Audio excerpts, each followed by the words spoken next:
March is considered mad around the College of Worcester for one reason and one reason only. It happened a couple days ago on IS Monday. Everybody had their good time. I'm sure all of you did as well, because I did. But in the sports world, March is considered mad for another reason, because of March Madness and bracketology, which is what I'm going to talk about. Hopefully many of you have filled out your brackets, joined pools, made bets with your friends on trying to perfect your bracket and choose the last team standing at the end of the day. Filling out a perfect bracket is extremely hard to do. That's why there are such people such as bracketologists that are paid professionals with ESPN and other companies that study these things. They study the teams, they study the tournament, they study the trends, all that type of stuff, in order to try and, on Selection Sunday, choose that final team standing, try to perfect their bracket. These bracketologists are real. They may be statistic whizzes or the ESPN experts that all of you know, such as Dick Vitale and others as I'll get into later. Personally, I think what these bracketologists have to say it isn't really the truth. I take what they say very lightly, and I hope to convince you guys of the same thing. Frankly, there's just too many intangibles that go into March Madness that it can't be perfected. This science that they claim exists, it can't be perfected. So my first point, that these statistical systems that I found on a New York Times article from March 13th of this year. One of them that's very popular is called 538. It's one of the most popular come March for people to use in order to try and perfect their bracket. In 2011, last year, it turns out that this system was only about roughly 75% correct in choosing the first 52 games or so, and then from the Sweet 16 on, they were only 5 of 15 in choosing correct games, which is only around 33%.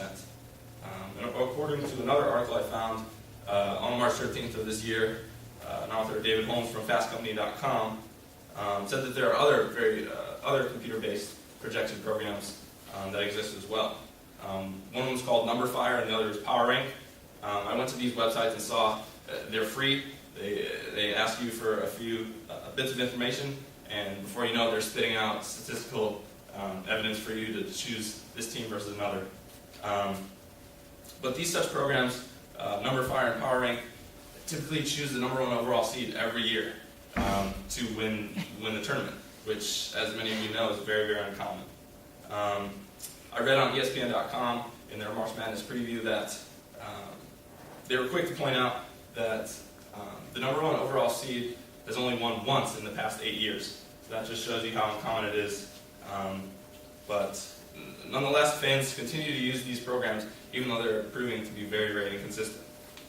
So my second point, that these ESPN analysts that may be very familiar to you guys, Jay Billis, Digger Phelps, Dick Vitale, and Joe Minardi, are probably the 4 most popular come March Madness time. They've had both good and bad years, but honestly, they're very turbulent going year to year with their projections. I found an article on BleacherReport.com from March 13th of this year that studied these analysts for many of the past years, and the author still, to this day, doesn't trust any of them over another. So that leads to the question for you guys, why, if none of these analysts are very trustworthy, why would you guys trust them? Why would you listen to them? And my answer is I have no idea. Leads me to my last point, that these 4 may have have some more insider knowledge than me and you, but at the end of the day, they could be as wrong just as me and you could. In an article from March 13th on Discovery.com, author Eric Miller did some research as well and kind of summed it up in some good words that I thought you guys should know.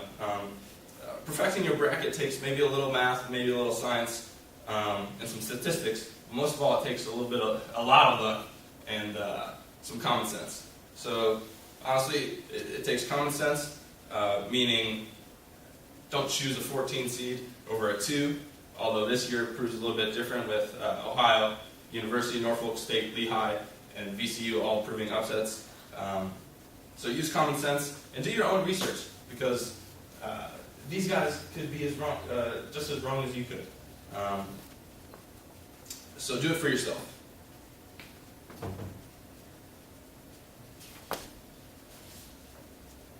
So to review, my March Madness experience has been extensive. I'm a huge March Madness fan, and with the assistance from these journalists and other analysts, I believe that you really can't put too much stock into what these guys are saying, as well as the statistical systems, because in the past they've proven to be very inconsistent.